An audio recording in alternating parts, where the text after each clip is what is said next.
கர்த்தருடைய பரிசுத்த நாமத்துக்கு ஸ்தோத்திரம் உண்டாதாக. நம்ம நேற்று தினத்தில் நம்ம பார்த்தது தாவீது ராஜாவுடைய மகன் அம்னோன் தன்னுடைய சகோதரிக்கு இப்படி துரோகம் செஞ்சான்னு சொல்லி நம்ம பார்த்தோம். அப்படி துரோகம் செஞ்சதுனால அவன் என்ன செய்கிறான், ராஜாவுடைய பிள்ளைகள்லாம் என்ன செய்வாங்க அப்படின்னா, ராஜகுமாரத்திகள்லாம் அந்த பல வர்ணமான வஸ்திரங்கள் உடுத்து கொள்வாங்க. அதனால இப்போ என்ன செய்கிறான்னா, தன்னுடைய சகோதரன் தன்னுடைய பாவம் செஞ்சதுனால தன்னுடைய வஸ்திரங்களை என்ன செய்கிறா, உடுத்திருந்த அந்த பல வர்ண அங்கேயே அடிச்சதை கிழிச்சிட்டு அதை என்ன செய்கிறான், கிழிச்சிட்டு தன் தலையின் மேல் சாம்பலை வாரி போட்டுக்கொண்டு தரித்திருந்த பலவர்ண வஸ்திரத்தை கிழித்து தன் கையை என்ன செய்றா, தலை மேலே வைத்து சத்தமிட்டு என்ன செய்றா, அழுதுகிட்டே வாரா. ஏன்னா தன்னுடைய சகோதரன் தனக்கு கேட்டு செஞ்சதுனால அழுது கொண்டே வாரா. அப்படி வந்த உடனே இப்போ அவளுடைய கூட பிறந்த சகோதரன் அப்சலோம் கேட்குறா, அம்னோன் அவனோட பாவம் செய்தானான்னு சொல்லி கேட்குறா. அப்போ அவன் சொல்கிறான், ஆமாம் அப்படின்னு சொல்கிறான்.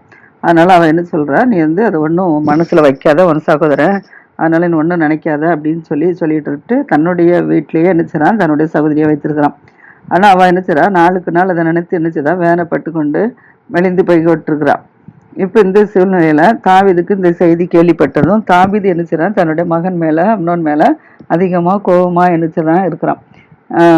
அடுத்தபடியாக அப்சலோம் என்ன செய்றான், அம்னோனோட எந்த காரியமே பேசலை. தன்னுடைய சகோதரி ஏன் இப்படி நடந்தா என்ன ஏதுன்னு சொல்லி அவன் நன்மையான காரியமோ தீமையான காரியமோ எதுவுமே என்ன செய்யல, அவகிட்ட பேசலை. பேசாதபடிக்கு என்ன செய்றான், அமைதியாக இருந்தான். ஆனால் உள்ளத்தில் என்ன செய்றான், அவனை பகைத்து கொண்டிருந்தான். இப்போ பகைத்துக்கிட்டு இருக்கான். இப்போ 2 வருஷம் ஆயிடுச்சு, இந்த சம்பவம் நடந்து 2 வருஷம் ஆயிடுச்சு. 2 வருஷம் கழிச்சு அவன் என்ன செய்றான், எப்ராஹிமில் போய் எப்ராஹிமுக்கு சமீபமான பாலாத் சோரில் ஆட்களை என்ன செய்றான் வைத்து அவனுடைய ஆடுகளெல்லாம் என்ன செய்றான், மயிறு கத்திரிக்கிறான். ஏன்னா ஆடுகளுக்கு அப்பப்போ முடி வெட்டி விட்டாலும் அது நினச்சிதான் நல்லாயிருக்கும். அப்படி இல்லை அப்படின்னா அது வெஞ்சிட்டு போவோம். முடி வெட்டி விடும்போது நல்லா புஷ்டியாகும். அதனால அவங்க ஆடுகள் நிறையா வச்சிருக்கிறதுனால ஆட்களை வைத்து என்ன செய்றான், மயிறு கத்திரிக்கிறான். அப்போ மயிறு கத்திரிக்கிற போது அவன் என்ன செய்றான்னா, ராஜகுமாரர்கள் எல்லாரும் என்ன செய்றான், விருந்துக்கு அழைக்கிறான். ஏன்னா அவனோட கூட பிறந்தவங்க மொத்தம் 17 சகோதரர்கள் பார்த்தோம். அவனும் சேர்த்தா 17 பேர் இருக்கிறாங்க. ஏன்னா எப்ரோனில் தாவீது 6 பேர் எப்ரோனில் பிறந்தது. அப்புறம் சகல இஸ்ரவேலில் வந்தது 11 பேர். அதில் மொத்தம் 17 சகோதரர்கள், மொத்தம் ஆண் பிள்ளைகள் இருக்கிறாங்க, பெண் பிள்ளைகள் போடல. அப்போ இந்த ஆண் பிள்ளைகளில் என்ன செய்கிறான் அப்படின்னா, எல்லாரையும் என்ன செய்கிறான், விருந்துக்கு அழைக்கிறான். விருந்து அழைத்தது மாத்திரமில்ல, ராஜாவையும் அழைக்கிறான், ராஜாவுடைய ஊழியக்காரங்களையும் அழைக்கிறான். நம்ம இதுக்கு முன்னாலே பார்க்குறோம், ஆதியாமத்துலேருந்து நம்ம பார்த்துட்ருக்குறோம், ஆடுகளை வைத்திருக்கிறவங்களாம் மயிறு கத்திரிக்கும் போது விருந்து பண்ணுறதை நம்ம பார்த்துட்டு வரோம். அதே போல் இப்போ அம்னோன்னு என்ன செய்கிறான்னா, அப்சலோம் என்ன செய்கிறான் அப்படின்னா, ஆடுகள் என்ன செய்கிறான், மயிறு கத்திரிக்கிறதுக்கு விருந்து மாதிரி வைக்கிறான். அப்போது ராஜாவையும் கூப்பிட்றான், ராஜாவுடைய வேலைக்காரங்களையும் கூப்பிட்றான். கூப்பிட்டோன்னா ராஜா சொல்கிறாரு, வேண்டாம் மகனே, நாங்கள் வந்தால் உனக்கு என்ன அதிக செலவாகும், அதனால் நீ வேண்டாம் அப்படின்னு சொல்கிறான். ஆனால் அவன் வருந்தி கேட்கறதுனால அவன் என்ன செய்கிறான், தாவீது போகாதபடிக்கு என்ன செய்கிறான், அதை ஆசீர்வதிக்கான். வருந்தி கேட்குறான். இப்போ சகோதரர்களையும் கூப்பிட்டான், தகப்பனாரையும் கூப்பிட்டுட்டான், வேலைக்காரங்களையும் கூப்பிட்றான். அதனால தான் இப்போ நிறைய பேர் வந்தால் நிறைய விருந்து செலவாகுன்னு சொல்லி, ஆனால் அவனை வருந்தி கேட்கறதுனால அவன் என்ன செய்றான், போகாதபடிக்கு அவன் என்ன செய்கிறான், ஆசீர்வதிக்கிறான். ஆசீர்வதித்தோன்னா இப்போ அவன் என்ன செய்கிறான் அப்படின்னா, சரி வரலன்னா அப்போ அம்னோன் மட்டுமாவது என்ன செய்யும், எனக்கு வர உத்தரக்கூடும் அப்படின்னு சொல்லி தன்னோட தகப்பன்கிட்ட கேட்குறான். கேட்டோடனே அப்போ அம்னோன் மட்டும் வர காரணம் என்ன அப்படின்னு சொல்லி கேட்குறாரு. ஏன்னா செலவு பண்ணாண்டான்னு சொன்னோடனே அம்னோன் மட்டும் வரணும் அப்படிங்கிறோடனே அப்போ அவன் மட்டும் எதுக்கு வரணும், என்ன காரணம் அப்படின்னு சொல்லி கேட்குறாரு. கேட்டுட்டு அப்போ அவருக்கு ஏதாவது சந்தேகம் வந்திருக்கும். அதனால அவர் என்ன செய்தார், தனியாக அவனை எப்படி விருந்து கேட்குறேன்னு சொல்லி அனுப்புறதுக்கு பதிலாக தன்னுடைய குமாரர்கள் எல்லாத்தையுமே சேர்த்து மொத்தமாக என்ன செஞ்சுட்டான், அனுப்பிவிட்டுட்டான். ராஜா அனுப்பிவிட்டார். இப்போ மொத்தமாக அங்கே போயிருக்கிறாங்க, எல்லாரும் அங்கே ஆடுகளை மயிறு கத்திரிச்சிட்டு இருக்கிறாங்க. ஆனால் எல்லாரும் வந்ததை பார்த்த உடனே இப்போ அப்சலோம் என்ன செய்யறான், அப்சலோமுடைய வேலைக்காரங்கிட்ட சொல்லி வச்சுருந்தான் ஏன்னா இவங்க விருந்து செய்யும்போது திராட்சை ரசம்லாம் குடிப்பாங்க. அப்போ குடிக்கும்போது என்ன செய்வாங்க, திராட்சை ரசம் குடிக்கும்போது அவங்கள என்ன செஞ்சிடும், மது பதில வாழ்த்திடும்ல. அதனால அவன் என்ன செய்தான், அப்சலோமுடைய வேலைக்காரங்கிட்ட சொல்லி வச்சுருந்தான், அம்னோன் சாப்பிட்டு திராட்சை ரசம் குடிச்சு வெறி கொண்டிருக்கிற சமயத்தில் நீங்கள் என்ன செய்றாங்க, இதுதான் தக்க சமயம், அதனால நீங்கள் நினச்சிங்க அந்த சமயத்தில் போய் அவனை நீங்கள் நினச்சிருங்க, அடித்து கொன்னுருங்க அப்படின்னு சொல்கிறான். அடித்து கொண்டுருங்க, நான் தான் உங்கள்கிட்ட சொல்கிறேன், அதனால் நீங்கள் பயப்படாதபடிக்கு நினச்சிங்க, நான் உங்களுக்கு கட்டளையிடுறதுனால நீங்கள் தைரியம் கொண்டு நினச்சிங்க, இந்த காரியத்தை செஞ்சு முடிச்சிருங்க அப்படின்னு சொல்லி வச்சுருப்பான். அதன்படியாக இப்போ என்ன செய்கிறாங்க, ஆடுகளை மயிறு கத்திச்சுட்டு செய்த விருந்தில் இவருடைய சகோதரர்கள் எல்லாரும் என்ன செய்கிறாங்க, சாப்பிட்டுட்டு திராட்சை ரசம் எல்லாம் குடிச்சு வெறித்திருக்கிறாங்க. இந்த சமயத்துல அம்னோன் நல்ல களிப்பா இருக்கிறான், அவள் வெறியோட இருக்கிறான். அதை பார்த்து இப்ப அப்சலோம் நினைச்சாலும் தன்னுடைய வேலைக்காரங்களை பார்த்து நினைச்சாலும் அவனை அடிச்சுங்கன்னு சொல்லிட்டான். அப்படி மறு கொடுத்த உடனே இப்ப அவங்க வேலைக்காரங்களாம் என்ன செஞ்சுட்டாங்கன்னா, இப்ப அம்னோனை பிடிச்சு நினைச்சுறாங்க, அடிச்சு கொன்னுட்டாங்க. கொன்ன உடனே இப்போ மற்ற சகோதரர்களாம் என்ன செஞ்சுட்டாங்க, இப்படி கொண்டுட்டான்னு சொல்லி பயந்து போய் எரிச்சுறாங்க. அவரவர் போன கோவில் கழுதையில என்ன செஞ்சாங்க, ஏறி எல்லாரும் வீட்டை பார்த்து என்ன செஞ்சுட்டாங்க, ஓடி வந்துட்டாங்க. பயந்து போய் என்ன செஞ்சுட்டாங்க, ஓடி வந்து, ஏன்னா அவனை கொண்ட மாதிரி இவங்களையும் கொண்டு விடாதுல்ல, அதனால என்ன செய்றாங்க, பயந்து என்ன செஞ்சுட்டாங்க, ஓடி வந்துட்டாங்க. இப்போ இவங்க வழியில வந்துட்டு இருக்கிறாங்க. வந்துட்டு இருக்கிற சமயத்திலேயே ராஜாவுக்கு செய்தி வருது. என்ன செய்தி வருதுன்னா, அப்சலோம் என்ன செஞ்சுட்டான் அப்படின்னா, ராஜகுமாரர்கள் எல்லாத்தையுமே என்ன செஞ்சுட்டான், கொன்னுட்டான் அப்படின்னு சொல்லி நியூஸ் வருது. அப்படி எல்லாருமே கொன்னுட்டான்னு சொன்னோன்னா, அப்போ 17 மகனே இழந்தாச்சுன்னா அவருக்கு எப்படி இருக்கும், எவ்வளவு துக்கமா இருக்கும். அதனால அவர் என்ன செய்யறாருன்னா, தன்னுடைய உடுத்திருக்க வஸ்திரங்கள்லாம் கிழித்து கொண்டு என்ன செய்யறான், தரையில விழுந்து புரண்டு கிடக்குறாரு, தரையில விழுந்து கிடக்குறாரு. பிள்ளைகளை அப்படி செத்து போச்சு அப்படின்னு சொல்லிட்டு இப்படி வந்து கொண்டுட்டானே அப்படின்னு சொல்லிட்டு என்ன செய்யறாரு, அழுதுட்டு கிடக்குறாரு தரையில விழுந்து. அவனா இப்ப தாஜராஜாவுடைய ஊழியக்காரங்க எல்லாருமே என்ன செஞ்சுட்டாங்க, அவரவர் தங்கள் வஸ்திரங்களை கிழித்து எரிச்சுறாங்க. அவர்களும் தாவீதோடு கூட என்ன செய்றாங்க, தரையில விழுந்து கிடக்குறாங்க. இப்ப இந்த சமயத்துல இப்படி துக்கமா இருக்கிற சூழ்நிலையில தாவீது ராஜாவுடைய சகோதரன் மகன் பேர் யாரு, தமையன், தாவீதுடைய அண்ணன். தாவீதுனா கடைசி. தாவீதுக்கு 6 சகோதரர்கள் உண்டுல்ல, 7 சகோதரர்கள் உண்டுல, அதுல ஒரு சகோதரன் பேரு சிமியான். அந்த சிமியாவுடைய மகன் பேரு யோனதாப்பு. என்ன செய்றான் அப்படின்னா, ராஜாட்ட வாரான். ஏன்னா இவன் தானே அந்த ஐடியா கொடுத்தது அம்னோனுக்கு.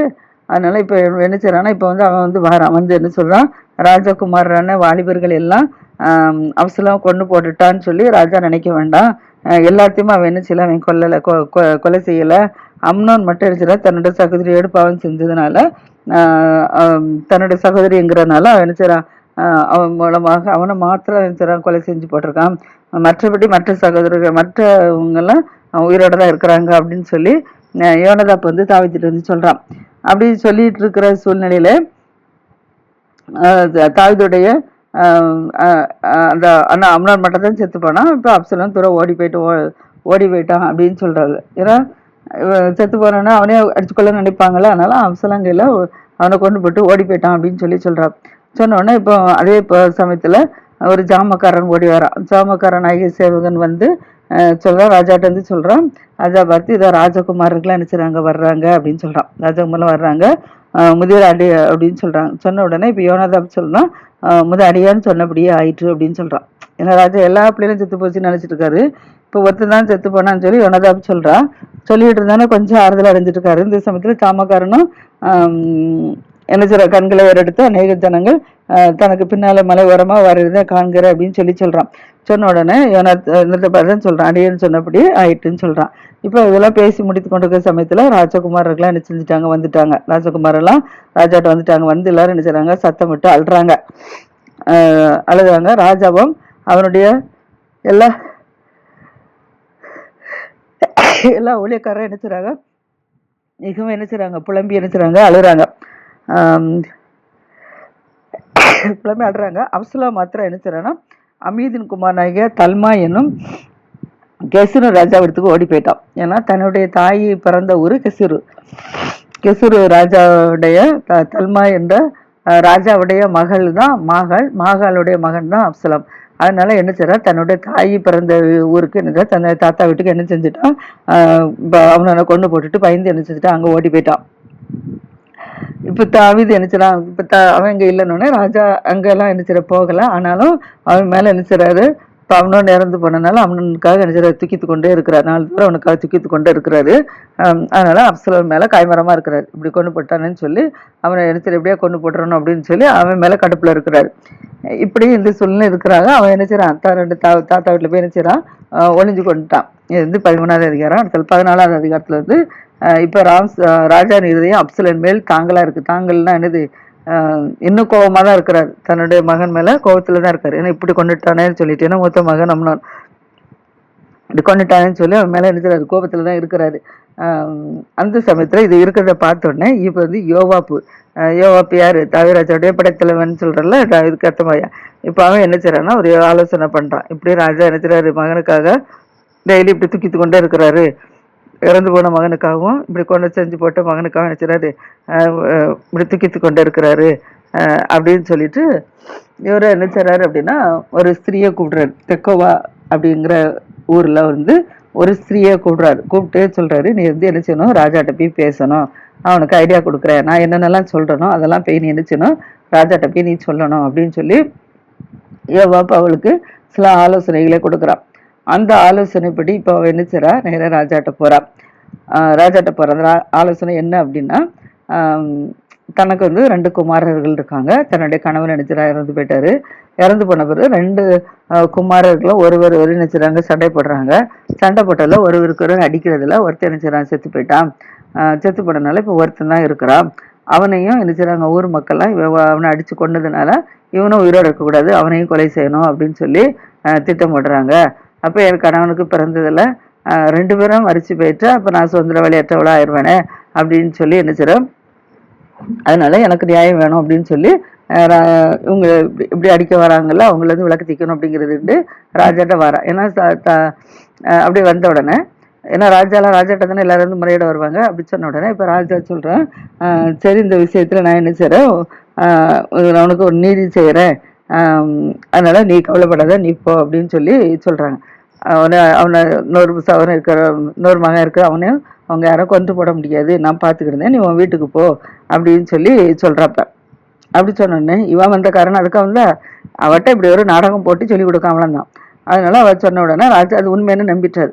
நம்பிட்டு இருந்தோடனே திரும்ப அந்த ஸ்திரீ என்ன சொல்றாங்கன்னா, 2ஆம் திருப்பு, நான் வந்து நினைச்சிறேன் உனக்கு வீட்டுக்கு போன்னு சொன்ன உடனே உனக்கு அழைத்து கொடுத்து உத்தரவு கொடுப்பேன்னு சொல்லின உடனே இவ அந்த ஸ்திரீ ராஜா பார்த்து சொல்றா, ராஜாவாகிய ஆண்டவனே, ராஜாவின் மேலும் அது சிங்காசனத்தின் மேலும் குற்றம் இல்லை, ராஜா மேல குற்றம் இல்லை, சிங்காசனத்தின் மேல ராஜாபாரத்தின் மேல குற்றம் இல்லை.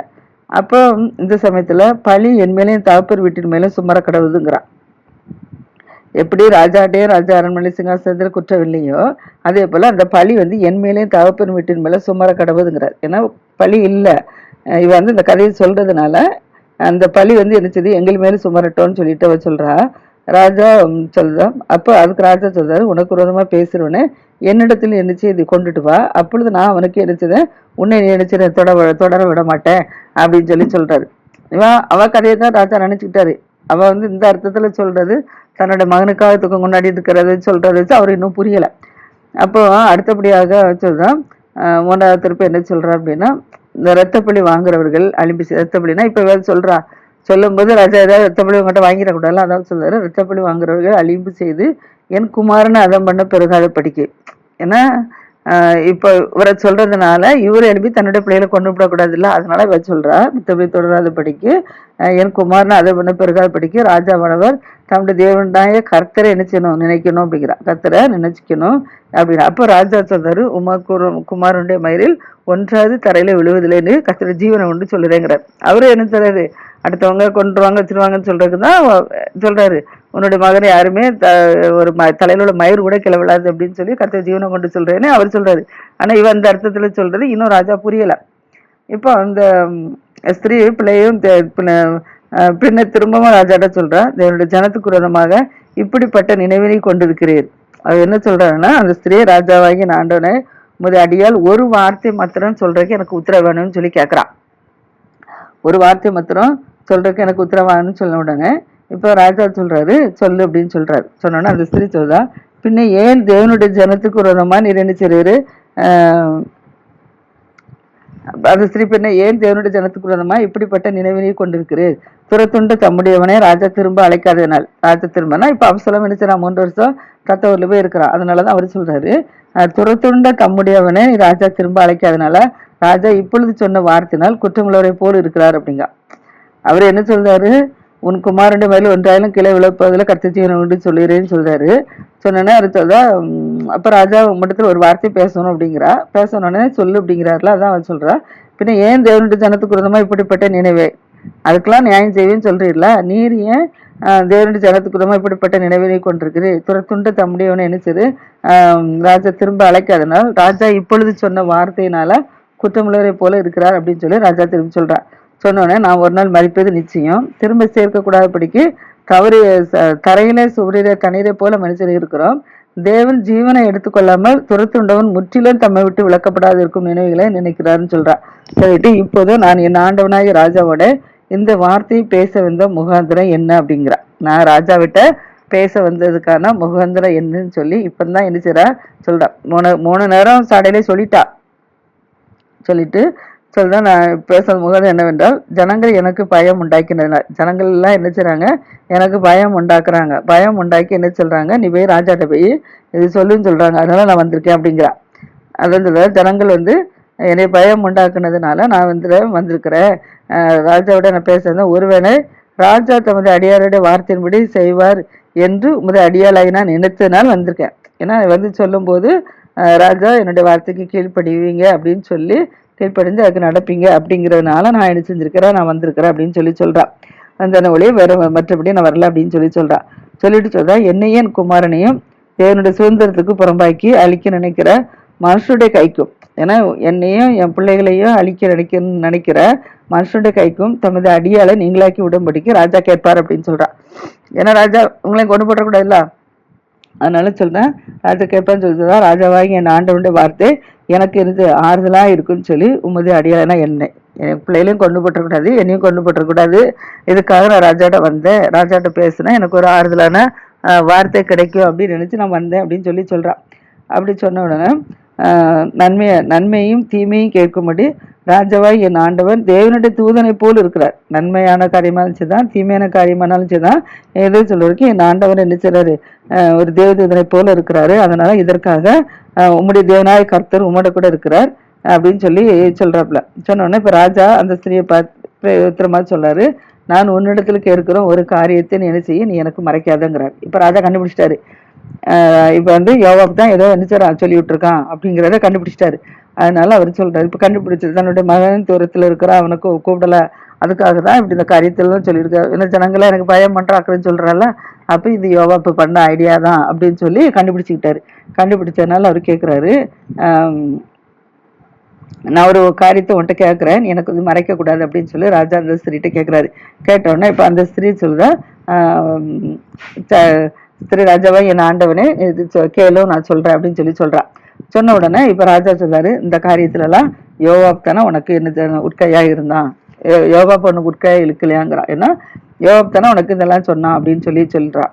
அதற்கு அந்த ஸ்திரீ சொல்றா, ராஜாவாயே என் ஆண்டவன் சொன்னதற்கெல்லாம் வலது பக்கத்திலாம் இடது பக்கத்திலாம் விழுது இருக்கு, ஒருவராலும் கூடாது, யாராலும் வலது பக்கம் இடது பக்கம் ஒரு வார்த்தை சொல்றதுக்கு யாராலும் கூடாது. ஆனா என்று ராஜாவாகி நீ ஆண்டவனுடைய சீனை கொண்டு சொல்கிறேன்னு சொல்லுதா, உமது அடியானாக யோவாப் தான் இதை எனக்கு என்ன செஞ்சாரு, கற்பித்தாருன்னு சொல்லிட்டான். யோவாப் எனக்கு இதை கற்பித்து அவனே இந்த வார்த்தைகளை எல்லாம் உமது அடியாளின் வாயில என்ன செய்றான் போட்டான். யோவாப் தான் இந்த வார்த்தைகளை எனக்கு கற்பித்து தந்து இந்த வார்த்தைகள் எல்லாம் ராஜாட்ட போய் சொல்லுன்னு சொல்லி சொன்னான் அப்படின்னு சொல்லிட்டான். அதனால நான் இந்த காரியத்தை உபமானமாய் பேசுறதற்கு உமது அடியானாய் யோவாப் தான் எனக்கு காரணமா இருந்தான். இந்த காரியத்தை இப்ப ஓமானவர் தானே பேசுறா, அதனால சொல்ல அந்த காரியம் ஓமானாவே பேசுறதுக்கு யோவாப் தான் எனக்கு காரணமா இருந்தான் அப்படின்னு சொல்லி உண்மையை சொல்லிட்டான். ராஜா கேட்டால ஒரு காரியத்தை கேட்கறேன் மறைக்க கூடாதுனால, அதனால யோவாப் தான் எனக்கு இதா காரணமா இருந்தான்னு சொல்லிட்டான். சொல்லிட்டு இப்ப தேசத்து நடக்கிறதெல்லாம் அறிய என் ஆண்டவனுடைய ஞானம் தேவதூதனுடைய ஞானத்தை போல் இருக்குது. தேசத்துல நடக்கிற காரியங்கள் எல்லாம் அறியறதுக்கு ராஜாவின் ஞானம் தேவதூதனுடைய ஞானத்தை போல் இருக்குதுன்னு சொல்றான். ஏன்னா காரணம், இப்போ அவர் என்ன செய்றாரு, பிள்ளைகளுக்காக தான் வருந்திட்டு இருக்காரு, தேசத்தை கைவிட்டுட்டாருங்கிறத சொல்லிட்டு இருக்கா. அதனால ராஜா அதனாலதான் யோவாப்புக்கே என்ன செய்து வருத்தம் உண்டாயிற்று, இப்படி இந்த தேசத்தை கை விட்டுட்டு இப்படி தன்னுடைய பிள்ளைகளுக்காக புலம்பிட்டு இருக்காரு அப்படிங்கறதுனால வருத்தத்துலதான் ஒரு பையனை இப்படி தெருவில் விட்டுட்டாரு, ஒன்னு இப்படி சேர்த்து போச்சு அப்படின்னு சொல்லிட்டு அதுதான் யோவாப் தான் இந்த தூண்டுதல் பண்ணி விட்டுருக்கான். ஏன்னா அது சந்தோஷமா இருந்ததுன்னா அரண்மனையில் உள்ளவங்க எல்லாரும் சந்தோஷமா இருக்க முடியும். ராஜா துக்கமா இருக்கும்போது அரண்மனையில் உள்ளவங்க எல்லாருமே துக்கமா தானே இருக்கணும், சந்தோஷமா இருக்க முடியாதுல்ல. அதனாலதான் இப்ப யோவாப்பு இந்த காரியத்தை சொல்லி விட்டுக்கிறான். அதான் சொல்றா, ராஜாவை பார்த்து சொல்றாரு. இந்த உடனே ராஜா இப்போ யோவாப்பை கூப்பிடுறாரு. யோவாப்ட்ட சொல்றாரு, இந்த காரியத்தை செய்யறேன், நான் அந்த துரத்தொண்டன கூடாமல் இருக்குன்னு சொல்றீங்களா, அதனால நான் அந்த காரியத்தை செய்யறேன் அப்படின்னு சொல்றாரு. சொல்லிட்டு நீ போய் என்ன செய்யற, அப்சலமாகி என் பிள்ளையாண்ட நினைச்சிட்டு வா, நீ திரும்ப அங்க அழைச்சிட்டு வா அப்படின்னு சொல்றாரு. இப்ப யோவாப்பு என்ன செய்யறான், உடனே ராஜா தரையில முகங்குப்புறம் விழுந்து வணங்குறான். வணங்கி ராஜாவை வாழ்த்திட்டு, ராஜா உமது அடியானுடைய வார்த்தையின்படி நீ செய்ததினால் என் ஆண்டவனாய் ராஜாவின் கண்களில் எனக்கு எனது தயவு கிடைச்சது அப்படின்னு சொல்லிட்டு இன்று உமது அடியானுக்கு தெரிய வந்தது அப்படின்னு சொல்றான். ஏன்னா இவன் போட்ட ஐடியா தானே, இந்த ஐடியான் படி இப்ப ராஜா உத்தரவு கொடுத்துட்டாலும் அவனை கூட்டு வர சொல்லி, அதனால அவன் அப்படி சொல்றான். அப்போ யோவான் எழுந்து இப்ப யோவாப் எழுந்து என்ன செய்றான், கெசூருக்கு போறான். கெசூர்ல போய் எரிச்சிடான். அப்சலோம் எரிச்சிடான், எருசலேமுக்கு அழைச்சு கொண்டு வரான். அழைத்து கொண்டு வந்தோன்னே இப்ப ராஜாட்ட கொண்டு என்ன செய்றான், விடுறான். ராஜா என்ன செய்றாரு அப்படின்னா, என் முகத்தை அவன் பார்க்க வேண்டியதில்லை, அவனை வீட்டுக்கு அனுப்பிவிடுங்க அப்படின்னு சொல்லி திரும்பி போட்டேன்னு சொல்றான். அவன் வீட்டுக்கு திரும்பி போட்டு அவன் வந்து என் முகத்தை பார்க்க வேண்டியதில்லைங்கிறார். ஏன்னா மேல கோபத்துல தானே இருக்காரு. அதனால என் முகத்தை பார்க்க வேண்டாம், அவன் வீட்டுக்கு போகட்டும் அப்படின்னு சொல்றாரு. சொன்னோன்னே இப்ப அப்சலோம் என்ன செய்றான், ராஜாவின் முகத்தை பார்க்காதபடிக்கு என்ன செய்றான், அப்சலோம் வீட்டுக்கு என்ன செய்றான், திரும்பி போயிட்டான். இப்போ இஸ்ரவேலர் அனைவருக்குள்ளும் அப்சலோமை போல ஒரு சௌந்தரியம் உள்ள வாலிபன் யாருமே கிடையாது. அவன் மெச்சிக்கொள்ளப்பட்டத்தக்கவனா இருக்கிறான். உள்ளங்கால் தொடங்கி உச்சந்தலை வரைக்கும் அவனோட சரீரத்தில் எந்த பழுதுமே கிடையாது. அந்த அளவுல ஒரு சௌந்தரியம் உள்ளவனா நினைச்சிடான் அவன் இருக்கிறான். அதனால இப்போ அவனுடைய தலைமயிர் வந்து தனக்கு பாரமா இருப்பதனால நினைச்சிடான், வருஷந்தோறும் போய் அந்த தலைமுறையை அடிச்சிடான், சிரைச்சிட்டு வருமா. அது வந்து ராஜாவுடைய நிறையின்படி 200 சேக்கல் நிறையா இருக்குமா. அந்த அளவுல அவனை முடியும் நிறைய வளர்த்து வச்சிருக்கிறான். அவன் சௌந்தரியம் உள்ளவனா இருக்கிறான், அவ்வளவு அழகுல இருக்கிறான். இப்ப இந்த சமயத்துல அப்சலோமுக்கு 3 குமாரர்கள் இருக்கிறாங்க, ஒரு குமாரத்தி இருக்கிறா. குமாரத்தி பேரு தாமார், நல்ல ரூபவதியா இருக்கிறார். தன்னுடைய சகோதரி பேரும் தாமார் தான், தன்னுடைய மகள் பேரும் தாமார் தான்.